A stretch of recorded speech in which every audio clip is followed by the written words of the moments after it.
أعوذ بالله السميع العليم من الشيطان الرجيم. بسم الله الرحمن الرحيم. وبه نستعين صلى الله على سيدنا محمد وعلى آله الطيبين الطاهرين. اللهم صل على محمد وآل محمد واشفِ فرجهم. اللهم كن لوليك الحجة بن الحسن صلواتك عليه وعلى آبائه في هذه الساعة وفي كل ساعة وليا وحافظا وقائدا وناصرا ودليلا وعينا حتى تسكنه أرضك توأا وتمتعه فيها طويلا برحمتك يا أرحم الراحمين.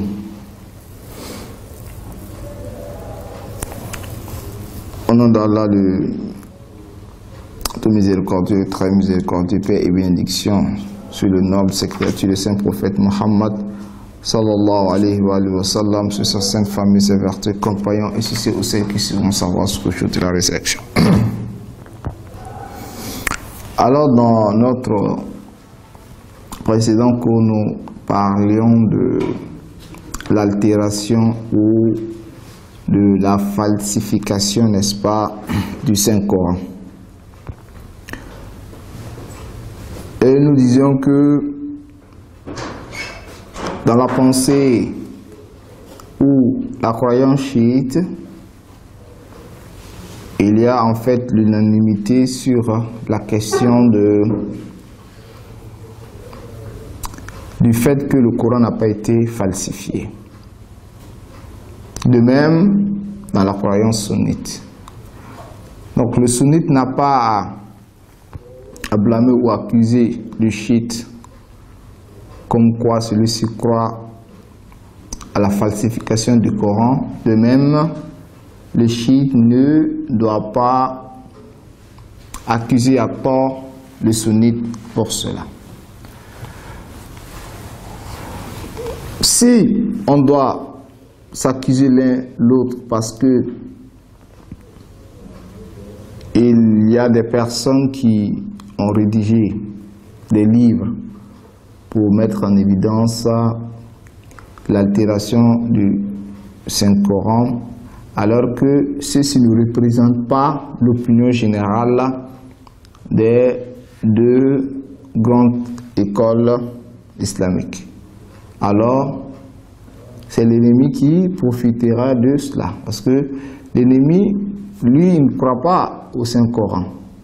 Maintenant, lorsque le sunnite viendra fouiller dans les livres chiites pour trouver, n'est-ce pas, des éléments qui montrent que ceux-ci croient, n'est-ce pas, à la falsification du Saint-Coran, leur objectif c'est de quoi? C'est de rabaisser les chiites. Alors, en voulant rabaisser les chiites, c'est comme si on rabaissait l'islam de manière générale, parce que les non-croyants se diront que mais il n'y a même pas unanimité sur la question du Coran. Donc c'est comme si on donnait un libre coup aux excuses des non-musulmans, que les non-croyants de ne pas croire, n'est-ce pas, au Coran, parce que la chose sur laquelle même il y a divergence. Alors que ce qu'il faut savoir est que les éléments sur lesquels les musulmans doivent s'accorder, c'est la raison, le Coran. Dans les hadiths, il y a toujours divergence. Il y a toujours des divergences dans les hadiths. Un sunnite pourrait me dire, Bukhari dit ceci, Muslim dit ceci. Je dis, bon, je n'accepte pas, parce que Muslim, une personne qui n'a pas vu le prophète, Bukhari n'a pas vu le prophète. C'est quelques siècles après, il s'est promené et commencé à écouter de part et d'autre les propos concernant l'histoire et selon les règles que lui il a pour déterminer les hadiths authentiques des faux hadiths, qu'il déterminait quels sont les hadiths que lui il estime comme authentiques. Donc lui pourrait authentifier un hadith et une autre personne venir ne pas l'accepter. Donc c'est possible. Et le fait aussi de dire que l'hadith est authentique ne veut pas dire forcément cela vient du prophète. C'est-à-dire moi c'est selon mes critères bien donnés que j'ai déterminé toutes les hadiths qui se trouvent dans ce critère, n'est-ce pas, moi je l'accepte comme authentique. Alors, par contre nous avons un livre encore, il y a Man la yahdurul faqih, il y a Al-Wasa'il, Et puis, il y a pas mal de livres, de hadiths que, n'est-ce pas, nous avons, que le sunnite également n'est pas prêt pour accepter. Par contre, il y a un livre qui est là, qui est le Saint-Coran, qui fait, n'est-ce pas, une unanimité. Alors, il faudrait que le musulman, ou nous en tant que musulmans, on puisse s'accorder si, n'est-ce pas, ces propos-là, sur le Saint-Coran. Et Allah subhanahu wa ta'ala, dans plusieurs versets coraniques, dit « Inna nahnu nazzalna dhikra wa inna lahu lahafizun » Nous avons fait cette descente. Le rappel c'est quoi? C'est le livre, parce que parmi les noms du livre du Saint-Coran, il y a Al-Zikr, il y a Al-Furqan, il y a Al-Coran, et n'est-ce pas, et j'en passe. Tout ça, ce sont les noms du Coran. Entre autres, Inna nahnu nazzalna dhikra, nous avons fait certes descendre le rappel, wa inna lahu hafizun, wa inna lahu lahafizun, et nous sommes certes ceux-là même qui protégeront, n'est-ce pas, le Coran. Donc Allah subhanahu wa ta'ala a pris la décision de protéger, n'est-ce pas, le Saint-Coran. Cela se trouve dans Surat Al-Hijr, verset 9. Et dans un autre surat, Surat Fussilat, les détaillés, versets 41 à 42, il dit ceci: Wa innahu la kitabun aziz. Il sert, c'est un colossal livre, c'est un livre cher. Aziz, c'est un livre glorieux. La yatihi batilun min bayni yadihi wala min khalfi. Il dit le faux n'a pas accès au livre, que ce soit en face ou, n'est-ce pas, de derrière. C'est-à-dire, le faux ne peut en aucun cas avoir accès, n'est-ce pas, au Saint-Coran. Tanzilun min hakimin hamid. C'est-à-dire, fut descendre d'un miséricorde ou d'un miséricordieux qui est Al-Hakim, Hamid, qu'est Allah subhanahu wa ta'ala. Alors donc, au-delà de tout cela, il ne faudra pas que nous puissions se baser sur des hadiths non authentifiés qui parlent, n'est-ce pas, de la falsification du Saint-Coran. Oui, les hadiths qui parlent de la falsification pourraient être interprétés de deux manières. Alaykoum salam.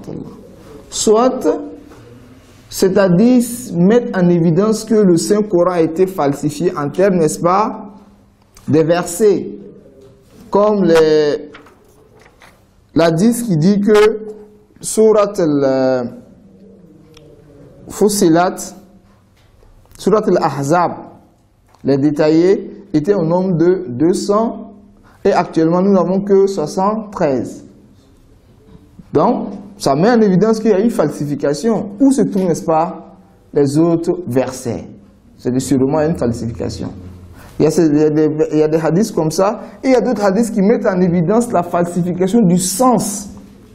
Oui, que le Coran a été falsifié. Pourquoi? Parce que lorsque le sens qu'on donne, n'est-ce pas, dans ce verset n'est pas le sens que le saint prophète Mohammed a prôné, alors on se dira qu'il y a eu falsification. Mais quel genre de falsification? Falsification en termes de sens, pas en termes de contenu ou bien en termes, n'est-ce pas, d'expression. Parce que un verset coranique pourrait descendre et les gens vont essayer d'interpréter ça de leur manière ou bien dérouter ça du sens qu'il faut et lui donner, n'est-ce pas, un autre sens. Alors on dirait qu'il y a eu falsification de sens, pas falsification, n'est-ce pas, de texte. Les textes sont les textes, mais quand on veut essayer d'interpréter, on interprète ça d'une manière gauche ou bien une manière qui n'est pas recommandée, alors on dirait qu'il y a eu falsification, mais falsification de sens. Donc il faudrait qu'on fasse souvent la part entre les deux falsifications. Donc, soit on se base souvent sur des hadiths qui ne sont pas authentiques, qu'on appelle les hadiths da'if, qui mettent en évidence que le Coran a été falsifié, soit c'est l'interprétation mais de la falsification qu'on n'a pas compris. Vous voyez, sinon le Saint-Coran que voici, ce sont ces mêmes livres qui se trouvent dans le monde sunnite, qui se trouve également dans le monde chiite. Et Allah subhanahu wa ta'ala a pris la disposition de protéger, n'est-ce pas, ce livre. Alors s'il prend la disposition de protéger, qui pourrait s'opposer à la volonté d'Allah subhanahu wa ta'ala? Donc nous, en tant que musulmans, chiites ou sunnites, on n'a pas d'intérêt à se quereller là-dessus. On n'a pas d'intérêt à se quereller, n'est-ce pas, là-dessus. Lorsque le Coran elle-même se défend, ou bien le Coran lui-même se défend, en disant que le faux ne peut, n'est-ce pas, m'atteindre. Alors pourquoi est-ce que il faut venir essayer de vérifier, chercher la bête qui n'existe pas chez les chiites pour montrer qu'il y a eu, n'est-ce pas, falsification? Alors que la falsification n'est pas en fait une idée générale dans le monde chiite.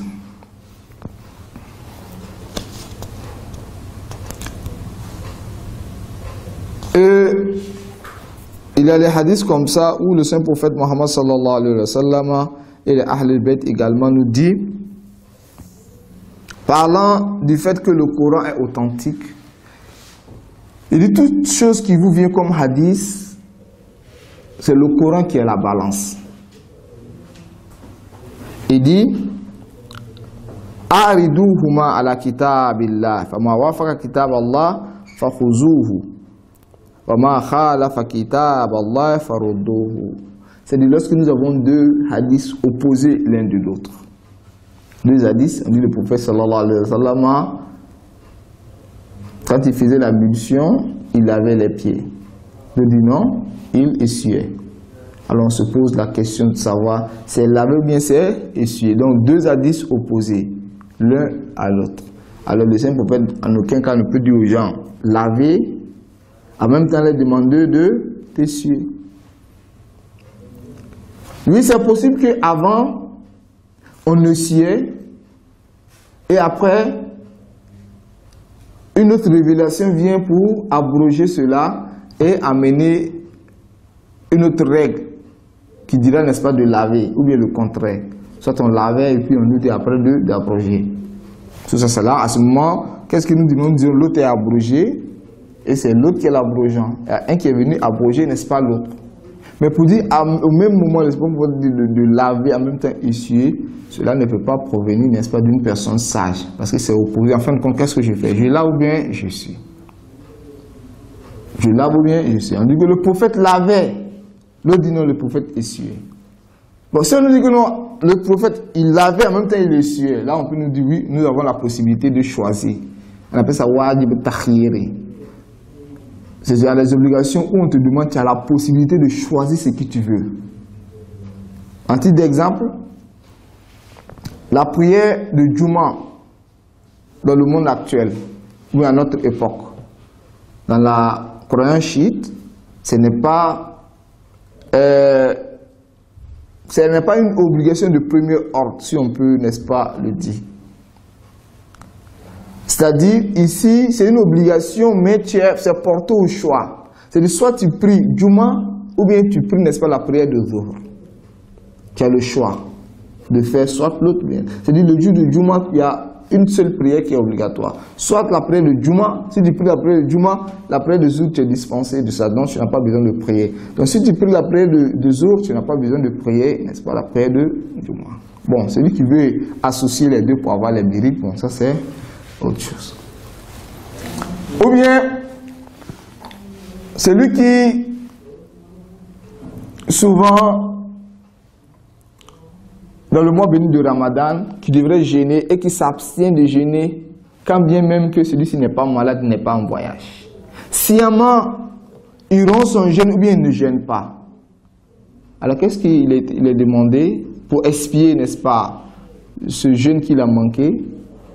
On dit soit tu jeûnes 2 mois successivement, ou bien il a franchi, n'est-ce pas, un pauvre, ou bien il donne à, ou bien il a franchi un esclave, ou bien il donne à manger à 60 pauvres. N'est-ce pas? Mais ici tu as le choix, soit. C'est-à-dire les 3 sont obligatoires sur toi, mais au choix. C'est tu es porté au choix. Si tu jeûnes 2 mois successivement, tu n'as pas besoin de affranchir, n'est-ce pas, un esclave. Si tu as affranchi un esclave, les 2 ne sont plus obligatoires, n'est-ce pas? Donc souvent ça arrive. Donc c'est possible aussi que le prophète dit, mais est-ce que le prophète a dit aux gens que soit laver ou bien essuyer? Non. C'est soit laver ou bien essuyer. Il y a divergence. On dit ces 2 hadiths-là, leur balance est, n'est-ce pas, le Saint-Coran. Si le Saint-Coran dit que c'est laver, on lave. Si c'est essuyer, n'est-ce pas, on essuie. Donc la balance est le Saint-Coran. Alors lorsque le Saint-Coran devrait être une balance, elle devrait être authentique ou non? Oui, elle devrait être authentique. Parce que pour être une balance, il faudrait que tu sois, n'est-ce pas, authentique. Et les savants vont encore plus loin pour dire que parmi les hadiths, il y a les hadiths qui sont authentiques. Il y a les hadiths qui sont authentiques, qui font unanimité, que ce soit les chiites ou bien c'est les sunnites, qui fait, n'est-ce pas, unanimité. Alors ces hadiths authentiques qui font unanimité pourront être, n'est-ce pas, une balance pour déterminer les autres hadiths. C'est-à-dire, voilà un hadith qui est authentique, que tout le monde reconnaît. Alors, tout hadith qui va s'opposer à cet hadith-là, elles sont rejetées. Comme de la manière, le Saint-Coran est, n'est-ce pas, notre balance. Donc, quand le Saint-Coran est notre balance, donc il devrait être, n'est-ce pas, authentique. Donc, le Saint-Prophète Mohammed et les Aïma, nos grands imams nous disent cela, que lorsqu'il y a 2 hadiths opposés l'un à l'autre, il faudrait qu'on les assigne, n'est-ce pas, au Saint-Coran. C'est le Saint-Coran qui est la balance. Et le Saint-Prophète nous dit, sallallahu alayhi wa sallam, inni tarikum fikum thiqlain, kitab Allah wa itrati ahla bayti, ma in tamassaktum bihima lan tadillu. Et moi, je pars, mais je vous laisse 2 choses lourdes. Thiql, c'est quelque chose qui est le cher, autrement dit. Il dit le Saint-Coran, eux, n'est-ce pas, ma sainte famille. Ma in tamassaktum bihima lan tadillu. Si vous vous attachez à ces 2, vous serez point égaré. Alors, le Coran et la Sainte Famille sont appelés à nous guider. Mais est-ce que la chose qui n'est pas guidée pourrait guider? Pour pouvoir guider, il faut être guidé soi-même. Ou bien, parce que tant que le Saint-Coran n'est pas infaillible, tant que le Saint-Coran n'est pas authentique, ce livre ne peut pas guider. À quel moment on guide? Lorsque nous-mêmes, nous sommes authentiques. Quand tu es authentique, c'est là maintenant que tu peux authentifier les autres. Lorsque tu es guidé, tu peux guider les autres. Mais toi-même, tu n'es pas guidé, comment se fait-il que tu pourrais guider, n'est-ce pas, ton prochain? Voilà pourquoi nous disons que Ahlul Bayt alayhimu salam, vu ses propos, ils sont infaillibles. Parce qu'on nous dit, si vous vous attachez à Ahlul Bayt, au Saint-Coran, vous ne serez point égarés. N'est-ce pas? Maintenant, si ça prouve que Ahlul Bayt souvent s'oppose au Saint-Coran, parce que si Ahlul Bayt fait erreur, ils sont opposés au Saint-Coran. Maintenant, leur erreur, nous on ne sait pas, parce que nous on est ignorants. N'est-ce pas? Nous on ne sait pas. Bon, si tu dis que non, toi tu peux déterminer l'erreur des Ahlul Bayt, c'est comme toi, tu es devenu plus savant que eux. Ils font des erreurs et puis toi tu peux les corriger. C'est cela. Actuellement, si les grands scientifiques font des erreurs, est-ce que nous on peut déterminer quelles sont les erreurs? On ne peut pas savoir. C'est le grand scientifique lui-même qui pourrait savoir qu'il a fait une erreur, il a fait telle erreur. Parce que nous on ne sait pas.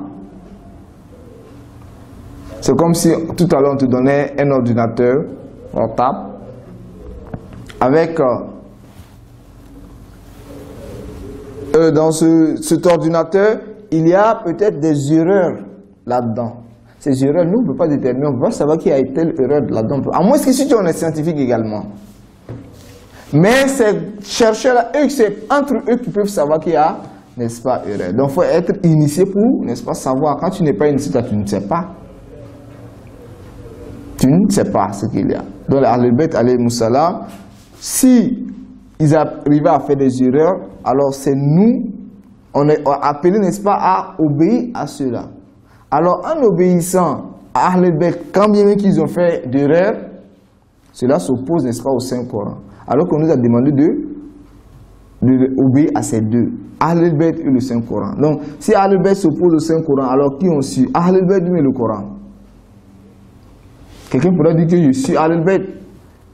Tu laisses le Coran, alors on t'a dit de suivre le Coran. Je suis le Coran, je laisse Ahl al-Bayt, on t'a dit de suivre les deux.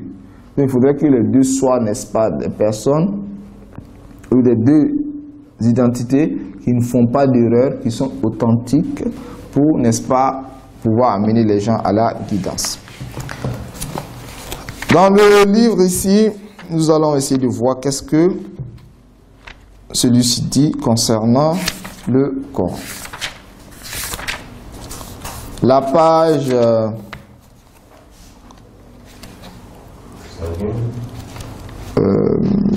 nous sommes à la page 115. Oui, 115. Alors ici, notre croyance concernant le Saint-Coran. Nous croyons que le Coran est révélé par Dieu à travers son prophète et qu'il traite de tout ce qui est nécessaire pour la guidance de l'humanité. Dieu est sage dans tout ce qui pourrait guider l'humanité, ce qu'il nous apprend.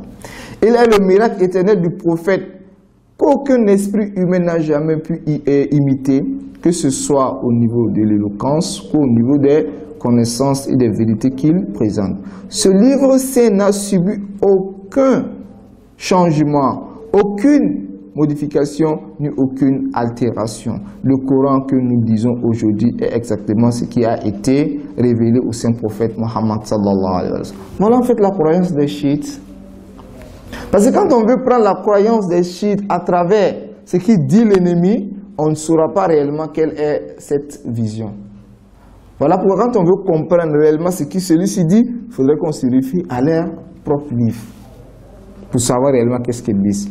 Quiconque prétend le connaître ou autre chose à ce propos est pécheur, sophiste ou dans l'erreur et dans tous les actes et dans tous les cas se trompe pleinement, car comme le dit le Saint-Coran, à qui le faux ne parvient ni de devant lui ni de derrière lui.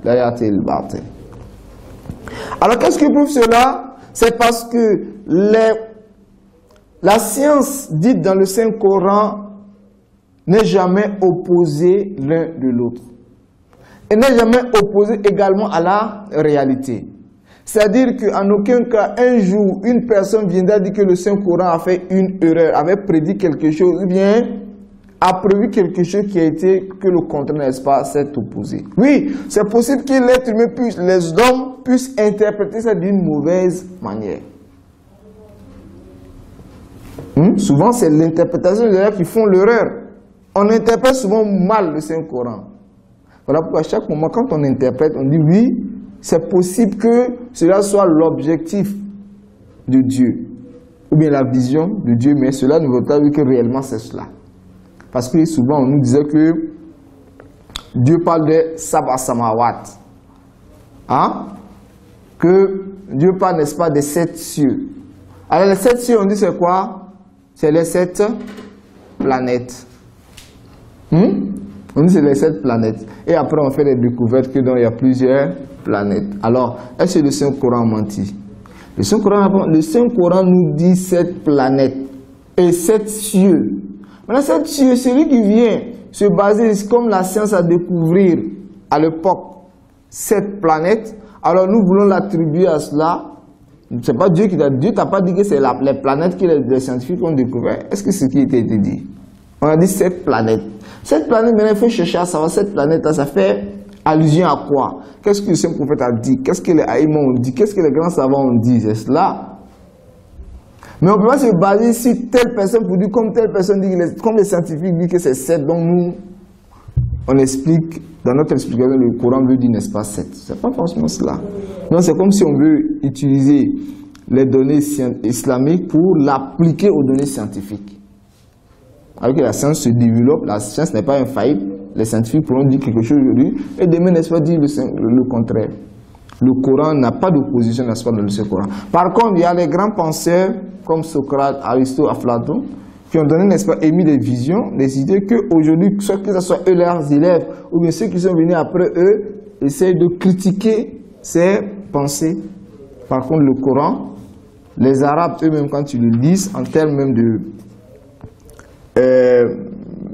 comment dirais-je, la rhétorique, la grammaire, ils savent que c'est une très grande recherche. Et même les scientifiques, quand ils font des découvertes, ils se réfèrent, n'est-ce pas, au Saint-Coran, ils trouvent que vraiment le Saint-Coran, il y a en fait des miracles. Comme il y a un documentaire qui était